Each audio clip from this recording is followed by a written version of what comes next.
Hello, welcome to this video. This is gonna be my summer manga reading wrap-up. Similar to how I did a spring one recently, I'm gonna recap all the highlights from the summer. I'll post the full list of like every single volume I read here in June, July, and August.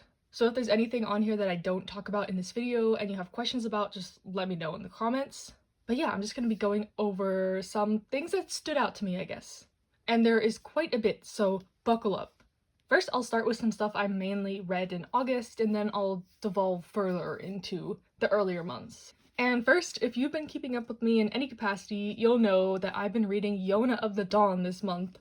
I'm cheating a little bit because I think I got up to 27 in August, and it's like the 3rd of September, but as of now, I've read up through volume 30, and I am obsessed. I love Yona. I'm mad at myself for not getting into the series sooner. But it's kind of been a blessing in disguise because I've been able to binge so many of the volumes that now I'm like almost caught up with the series. I don't know what I'm gonna do once I catch up. Maybe watch the anime, I don't know. But Yona of the Dawn is amazing. It is a action, adventure, fantasy, political story with a little bit of romance. So if you're coming in here looking for romance, it's very slow burn, I'll tell you that. But it's there. But definitely the most intriguing parts of this manga are like the adventure, action, political side of things. Basically, the story is about the princess of the kingdom, Yona. At the very beginning, so this isn't spoilers, her father, the king, gets murdered by the person she was in love with. And she's immediately kind of like outed from the kingdom. She's on the run with her bodyguard, Hawk. So the story is kind of just them exploring, meeting new people. The main character, Yona, has some amazing character development. Like, she goes from this really, like, sheltered, clueless princess she's been pampered her whole life, suddenly thrust into, like, the wilderness, has to survive on her own, meager food and shelter. Like, it's a complete 180 to what she's used to, and she has to quickly adapt to this new lifestyle. She learns to fight and just, like, stand up for herself, and it's great. And along with the bodyguard Hawk, she meets many more characters. Most notably, they're called the Four Dragons. That's where like the fantasy element kind of comes in. It's a legend in this land that there's these 4 dragons that serve the Crimson Dragon King. And basically she is like the Crimson Dragon King, and these 4 dragons like are her friends, and they're pretty much their sole purpose in life is to help her out basically. But yeah, every character gets like their moment to shine in this, which is allowed by the fact that this is so long. Like, there's lots of arcs. I feel like there's only one arc that I thought was just kind of okay, and there's been like a tiny bit of filler, but other than that, everything has been great. My jaw has been on the floor at certain parts. I cried, I laughed. Everyone has such sad backstories. Like, every time they introduced a backstory, it was just so sad. And I was like, dang, these characters could not catch a break. Like, you just can't help but feel for them, root for them, cheer for them. Like, even the villain characters, sometimes you're like, ooh, like, I am supposed to hate them, but I don't. Like, what is going on here? It is just, like, masterful at this point. I think I can assign that title to it, but Yona of the Dawn is great. Highly recommend. And, like, where I am in volume 30, stuff is, like, progressing. It's at the end of an arc that has been great. It's just, like, it's go, go, go. You never get bored with this. Like, clearly I was able to read this many volumes in a month. And yeah, can't wait to continue with Yona. It's great. If you want to see like my, I guess, in the moment reactions on my Instagram, I've been cataloging like pretty much every volume I read because it was so requested for me to read. So if you want to go there, I've saved it in my highlights. I think it's in reads 6 and 7. So if you want to see my reactions that are just like, OMG, oh my gosh, oh the battle, oh the whatever, oh this is so sad, oh I'm so happy, oh this arc was great, like that kind of reactions, you can go there. But yeah, Yona, love it. Can't wait to catch up, but like also sad to catch up, I guess, because I won't be able to binge more, but definitely in September I think I will catch up. So yeah, Yona of the Dawn, great, highly recommend. There's like literally almost nothing bad I can say about the series, so I think that says something about it. I don't know. If you regard my opinion highly, I guess, you'll definitely like this. And another series I have been obsessed with lately, throughout these months I read volumes 1 to 4 of Villains Are Destined to Die. And this is another one with just such a strong female main character. It's so interesting. This one also has like action and adventure aspects, but also not romance. Like, it's almost anti-romance, basically. The story is about this girl who gets isekai'd into an otome game as the villainess. So basically she's on like hard mode of this video game that she used to play. And since it's hard mode, like the love interests start out pretty much hating her, so she has to like find a way to get them to not kill her, because in like the real story she is like the villain and the whole point is like to get rid of her somehow. So yeah, she's like kind of like lying and scheming and girl bossing her way into these guys, not hearts. She's not intending to like romance them or anything. She's just trying to survive, and I think that's the most interesting aspect. And yeah, this volume 4 in particular, like one of the love interests, you see a side to him that is like totally different from his previous image, and he's like kind of my favorite now, which is like, I never thought I would say that in the beginning of this, and yeah, I love it, but I think we're catching up to like the release in Korea, so like that's kind of concerning, but I'm obsessed. Highly recommend this if you want a great kind of like mystery, intriguing, isekai, video gamey type thing. I don't know. This is like my first isekai manga basically, or manhwa. It's the one that started it all, you know, my like recent foray into the genre, but really enjoying this one. I'm always excited when the volumes come out. Highly recommend. And the wins just keep coming. This month, August, I think, yeah, I caught up with Cherry Magic too, one of my favorite series ongoing right now. Another one, I just like don't know what more to say. This series is amazing. These volumes especially have like a new development for sure. Volume 6 is where this explicit warning actually makes sense, I guess. So I'm like hinting a little bit at what happens if you know the story. It's just kind of funny because they've had this on here since the beginning, and this was the most like wholesome, cute, not even a kiss in sight type manga, and then all of a sudden it kind of ramps up a bit. But this story is just so amazing. It's about a guy who turns 30, he's still a virgin, and he gets these powers where he can read people's minds, and he finds out that his coworker has been in love with him for ages, and he's like, what? Like the most handsome, popular dude in the company likes me? And their relationship devolves from there, but it is just so good. I love these stories about like adult characters and just realistic, like I say realistic, even though I just explained the stupid like plot setup, but putting that stuff aside, like once they kind of, you know, communicate and work out their issues and they have like tiffs that are realistic to me, and it's just great, and I can't wait to read more. And I'm so happy the release for this is speeding up. I was like stockpiling volumes, but now that there's getting like a consistent release, I don't feel bad about like reading the volumes immediately. So yeah, love Cherry Magic. Highly, highly, highly recommend. This first section is just going to be me gushing about everything, but another series I've been obsessed with this month especially. I actually just got these physical volumes today. I've been reading this on the K-Manga app, and I read up through volume 9, so volumes 1 to 9 of What Did You Eat Yesterday? This is another BL title, but very different, but I kind of love it in that aspect. So basically the story is about two men. They're in their 40s, they're together, they live together, and everything that like progresses in the story revolves around food. So I will warn that like half these volumes are just them talking about recipes and food. Admittedly, I can kind of skim those parts and not like care too much about it. Like it doesn't hinder my reading experience because like the other aspects of the story are so good in my opinion. So yeah, if you like love cooking, this will be like a win-win for you. For me, the cooking part is just kind of like there, but yeah, like I mentioned, there are these like older men, they're in Japan, and the best part about this is the perspective. Like these guys are older, they're in Japan, they have these life experiences, but they also like grew up in an era that wasn't like as progressive as it is now, and like even now in Japan, it's not, you know, like legal for gay marriage and stuff like that. So I don't know, it's just really interesting.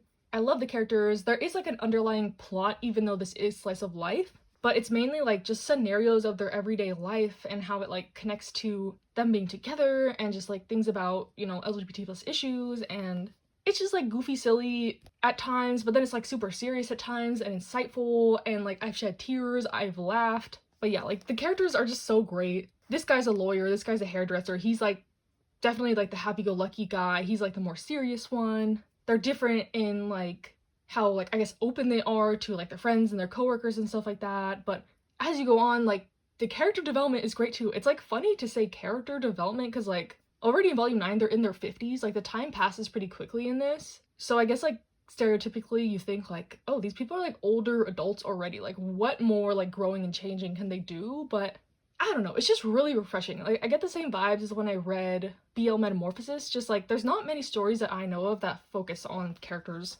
this old, I guess. Like, I'm not saying this is old, they're not old, but comparative to, like, you know, Cherry Magic, they're like in their 30s, which even that is older than like most the, you know, BL manga or whatever that's out there. But yeah, What Did You Eat Yesterday is like a really special series. I'm obsessed. I love it. And I don't know, it's just like a really quiet series, but really like impactful. Also, this one, like, it's about their romance, but like the way that they show like how they care about each other and stuff is so, again, like refreshing. Everything is so refreshing.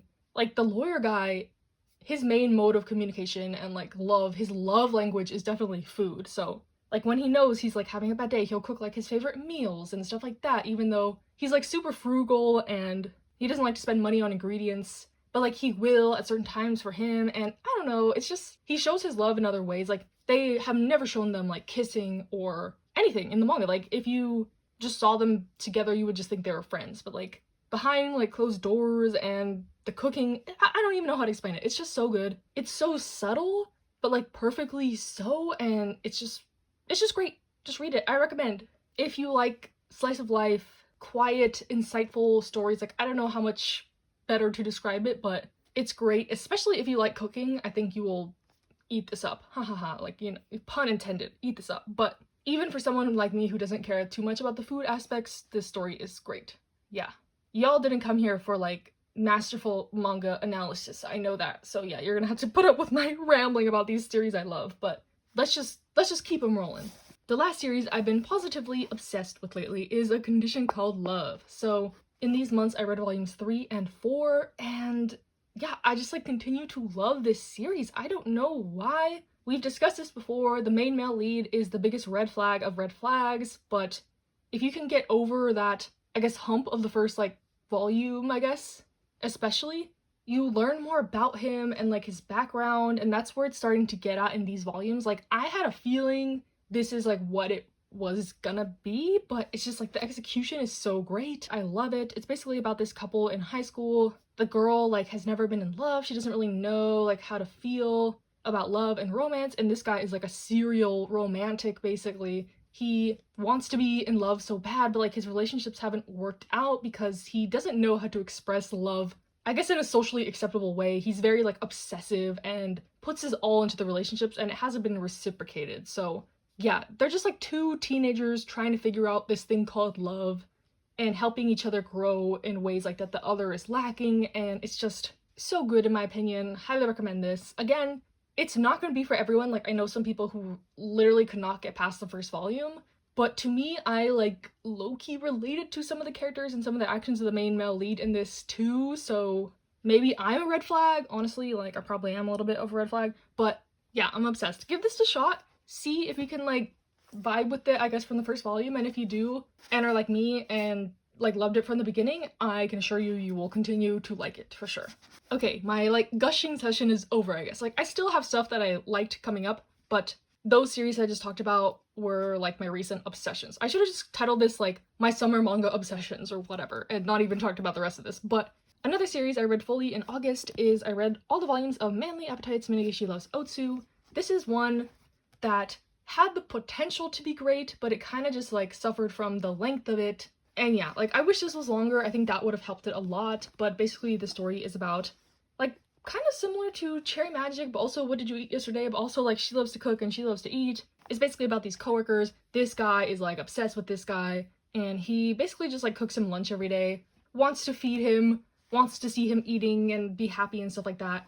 And yeah, it's kind of just like a slice of life, cute story, kind of like What Did You Eat Yesterday. There's no like really romancy romance, I guess, which is like my pet peeve with some series like this. Like I don't really like when the whole series is about a couple like getting together. Like I prefer to see like some of that and then the aftermath of them actually being in a relationship. So yeah, this story was like cute. It was all right, but nothing like special in my opinion. I wouldn't really recommend it. I got it on sale. It's a short series, but I was waiting for it to like get great and it never quite did. And then it just kind of ended. So yeah, which is kind of a shame. It had the potential to be great, but it kind of just fell short in my opinion. Not bad, but it's like not really what I wanted it to be, I guess, if that makes sense. And then I read volumes 2 and 3 of Formerly the Fallen Daughter of the Duke. This is one I'm continuing to enjoy. I'm not enjoying it as much as like my obsessed faves ones, but I really like this one, It's about a girl that gets like isekai'd into a video game basically. But this one, like, they haven't really shown anything about her back in the real world. Like in the first volume they kind of alluded to her like going in and out of the game, I guess, but you almost like forget that this is supposed to be like an isekai because they're just focusing so much on her in this like video game fantasy world, which I really like. I don't know, I like the characters, I like the progression. It's just a nice read and I want to continue with it for sure. Yeah, kind of a brief summary on this one, but I liked it. I plan to continue. It's one of the ongoing like isekais that I'm reading. It's entertaining, it's good, I recommend it. And now we'll go on to some like digital or reads I read from the library throughout these months. Another one I've kind of been talking a lot about on my like stories and stuff on Instagram for sure is I read a good chunk of Skip Beat. So I read volumes 1 to 16 from my library. They do have the rest of the volumes that are out now, so when I want to revisit the series, it is there for me. I think I got a little bit burnt out on it because I read so much of it in a short period of time, but Skip Beat. So if you're not familiar with the story, Skip Beat is about this teenage girl and she kind of runs away to Tokyo with her friend who is getting into the show business industry, and he convinces her to come along. But she is under the impression that like she's his girlfriend and he's in love with her and wants her to be by his side and stuff like that. But turns out that he kind of just sees her as like his childhood friend, groupie, basically like a maid to him. And once she realizes this, when she gets to Tokyo, that he's, you know, like going around with other women and stuff like that, that is what snaps her out of it and kind of starts her quest to revenge, I guess. That is like the basis of the story. It's a revenge plot against her, like, you know, love, her childhood friend. She like definitely does love him. He doesn't reciprocate. She realizes that he's been using her for years, for all this time, and she's had enough. And she decides that like the easiest way to get revenge on him is to become the #1 star in Japan, basically. So it's her journey of revenge, but also trying to like move up the ranks in the show business industry. Her method of choice, I guess, is acting. Like she starts as like a variety kind of show actress type comedy person, and now like where I'm at in the story, she's like getting into more acting seriously, while her rival, her nemesis, he is a singer. So those are definitely like the most interesting aspects of the story for sure, like the revenge, show business, messiness, behind the scenes type stuff. I love stories like this. And the main character is great. I love her. She is another kind of like girl boss. Like once she gets over the initial shock of like being betrayed by the person she loved, she quickly gets into shape. And yeah, I really like her. I like all the characters in this story. This is gonna be controversial to say, but my favorite character is Sho, the rival, the guy that treated the main character like shit, basically. I don't know, I'm just a sucker for kind of like, didn't know what he had until it's gone type things, and like, he does still care about her. Like, there's moments where they have to work together, and like, the tension is great. I don't know, like, they remind me of like the couple in Something's Wrong with Us at some points. Like, they're not the, you know, endgame couple, but I don't know, I like Sho, and like, he's also just a kid. He's like the same age as Kyoko. And I definitely think he's like a victim of the show business side of things. Like, I can explain more about this in the comments. Like, I'm just going off my memory because I think I read this in like June, so it's been a couple months. But I don't know, like, he's like with these women, he's drinking, he's doing all this stuff, and I don't know, he's just a kid. And like, he's also trying to live his dreams of being a singer, and it just like went wrong with him and Kyoko. But I just can't hate him. I don't know. Like, he's supposed to be the villain, but it's like kind of like in a cartoony villain way, you know? And like there's so much history between him and Kyoko that it's like she also, like, she says she hates him, but there's like moments where she just like can't abandon him and can't leave him even though he treated her so badly. But like, they're just kids, you know? I don't know. I can explain more about this, like I said, if you want to know more. But the love interest is like the main gripe I have with the story, I guess. So Ren, he's the love interest. He's much older than Kyoko. He is like a star actor in the industry. And at first, like, him and Kyoko don't really get along. He kind of sees her as like this bratty kid, basically trying to get into the industry for the wrong reasons, because he knows it's for like revenge, and he's like a very serious actor and he thinks those motives are not good. So at first he has like resent towards Kyoko and is like, yeah, you're in this for the wrong reasons, basically. But they grow closer and they work together on some projects, and I really like him as like a mentor figure to Kyoko. But like, it's obvious that he is, you know, like the endgame love interest, and I don't know, I just don't like it. And it's not to the fault of Ren, really. Like, he has expressed so many times, he's like, this girl is a child. She is in high school. Like, I cannot do that.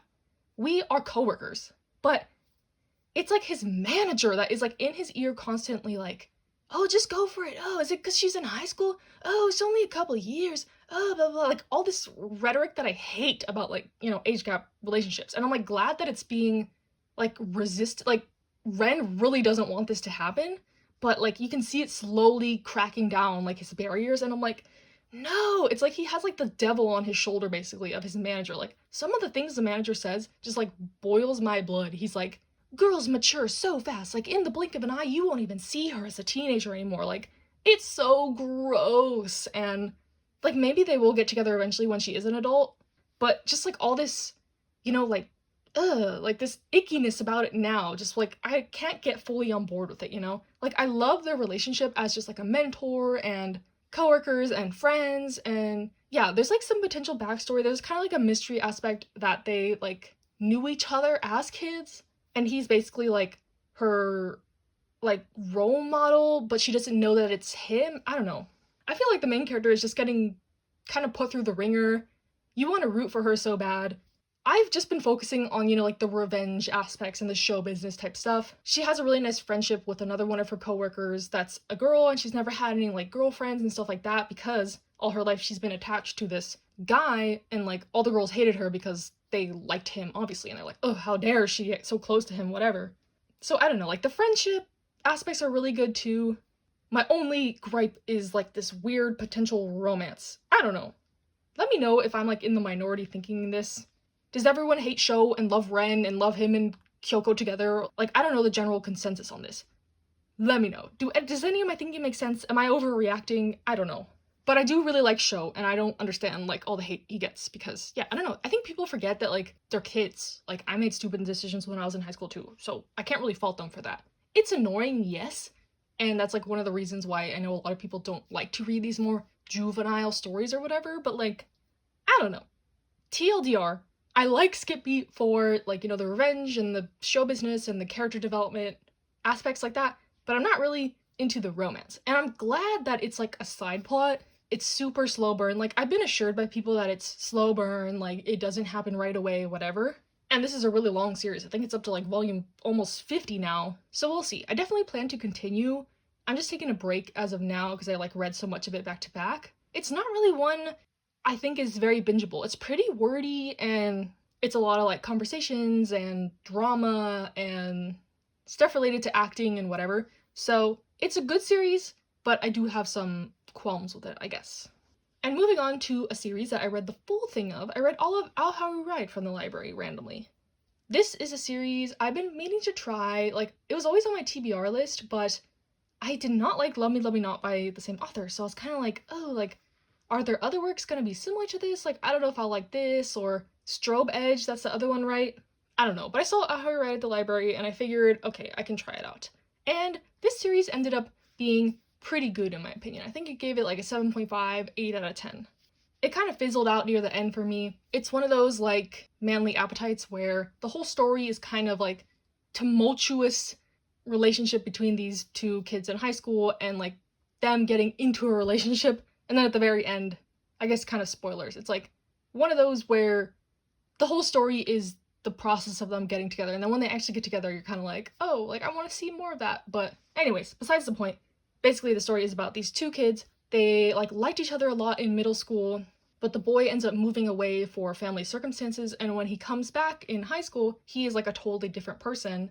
And the main character is kind of confused. Like, this is not the same guy that she used to love, but like, she still has feelings for him, and they're trying to like work it out basically.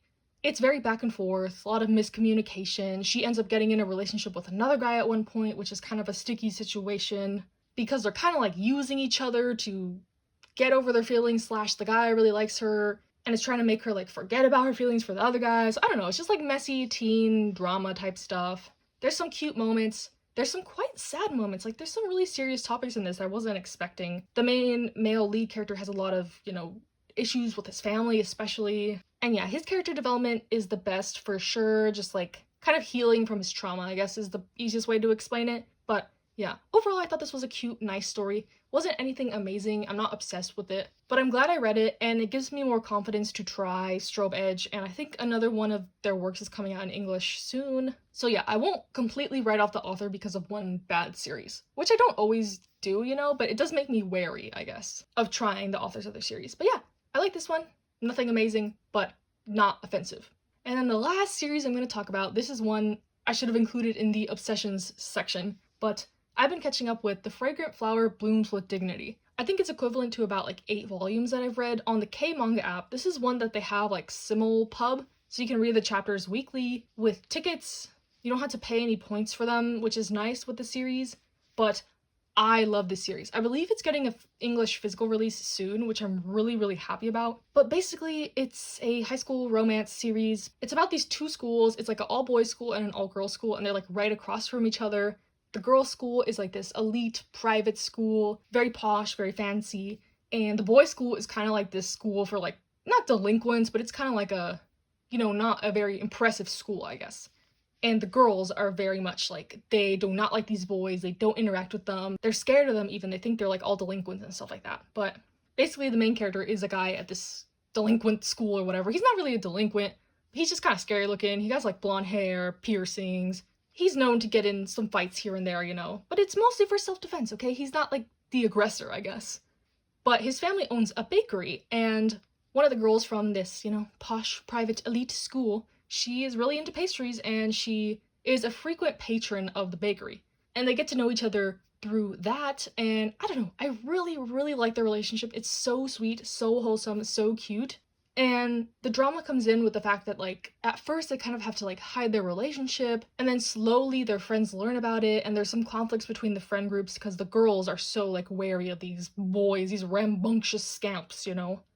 But yeah, it's just like a great friendship, coming of age, romance. It's great in my opinion. The main character's like development is also really great. Like, he's kind of like shy and reserved, and basically his development is him like coming out of his shell and with the help of his new friends and his girlfriend, and it's a very family oriented story as well. I don't know, it's just so great. I highly, highly recommend this. If you want to wait till when it comes out physically, that's good too, but I really enjoy the series. And yeah, that is all for the month. Sorry if this is like an incoherent, rambly video. I don't even know what I'm saying most of the time, but hope you enjoyed regardless. Stay safe, stay happy, stay healthy, and I'll see you in the next one. I'm still deciding if I'm gonna do like monthly reading logs from now on, now that I'm like caught up with everything I wanted to talk about, or if I'll have like a fall reading log, like maybe in October or November I'll come back with another one. I don't know. Let me know, and I'll see you in the next one.